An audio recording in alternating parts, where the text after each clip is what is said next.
I have lost 5 years of my life for nothing. Just with no having a trial and nothing. I should have the right to go to court and sue those responsible people who tortured me and everything. De la part des États-Unis, on n'a eu aucune explication sur la période qu'on a passée à Guantanamo, pourquoi autant de temps, pourquoi est-ce qu'on y a été détenu, pourquoi est-ce qu'on y a été maltraité, on n'a jamais eu de réponse.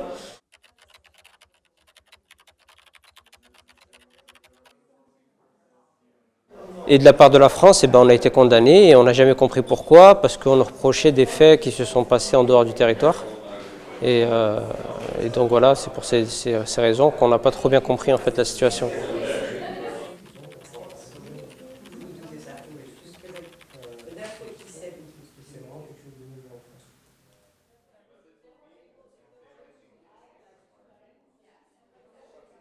Immediately after the release, there was an explosion of attention to the CIA's role in a global conspiracy to torture dozens of individuals. And we had a real intense conversation about what the CIA did and what the US government should do to punish them.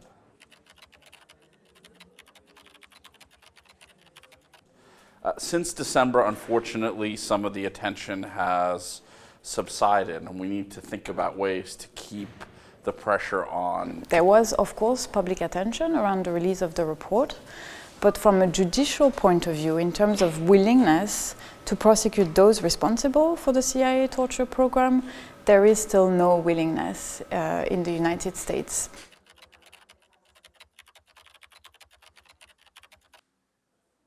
The authorities have made clear that they think there are a number of obstacles for these prosecutions, which we don't think really apply.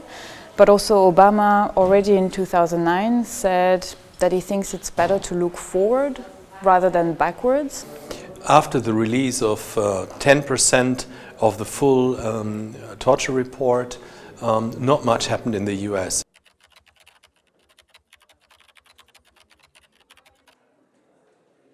We thought once the facts are on the table, the facts which are another confirmation for systematic torture carried out by the CIA but also by other US agencies, there will be new investigations and prosecutions within the US.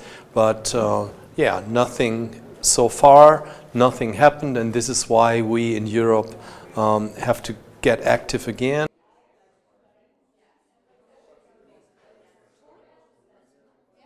The situation in Germany changed after 2004. In 2004 and 2006, when we first filed complaints against Rumsfeld and others in Germany, there was no special unit within the prosecutor's office to investigate these kind of crimes. Now we have a specialized unit here, and we have much more political willingness to investigate these kind of crimes, and much more experience as well. So this is why they were at the prosecutor's office willing to open a so-called preliminary examination, which is already a big step. What is very interesting is how those implicated actors know that once they go beyond the bounds of the United States, that they could be in trouble.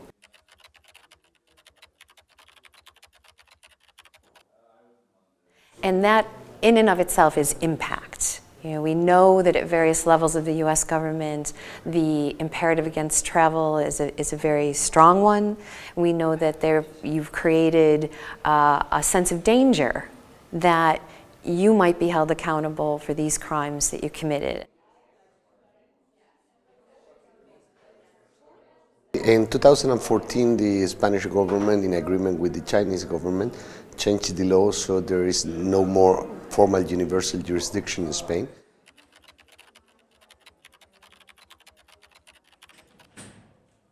And the Spanish court is trying to close the case. We have appealed against that resolution, and we're pending of that appeal.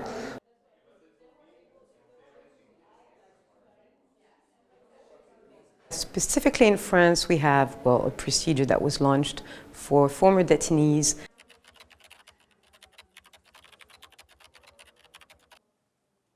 it's a criminal procedure, and now the Court of Appeal accepted that French justice convokes General Miller so that he answers the questions on his responsibility.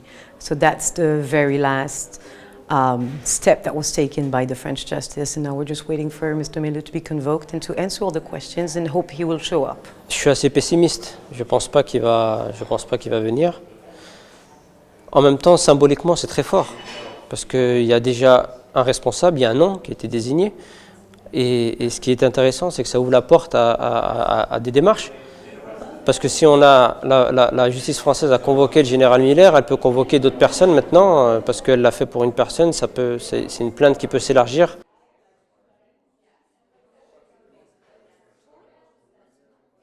The situation of nearly complete impunity of US torture is now lasting for 1.5 decades. So we know already that the US governments are not really willing to hold their own torturers and those who are the architects of the torture system accountable. One idea is part of the reason we're here in Germany with ECCHR, which is to develop the international pressure in Europe and potentially in the ICC that will help put pressure on the United States to recognize that the world condemns this and that the United States therefore should take action to punish torturers.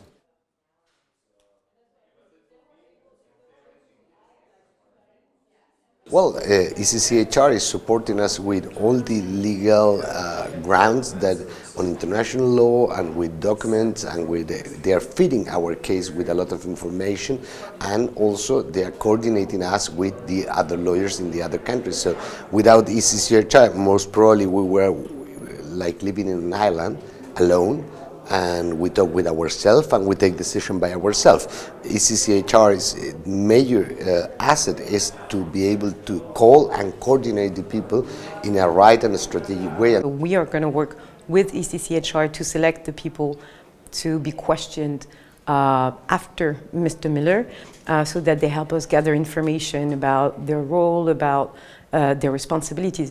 It's become clear in the United States and Europe that ECCHR is one of the most important entities in thinking about global accountability and U.S. accountability for torture and other crimes. Their case brought with CCR in 2004 and 2006 against Rumsfeld was a first critical step, and they've sustained the thinking around and developing cases strategically. They're doing a very great job, and they are really those one who's fighting against torture, fighting for victims.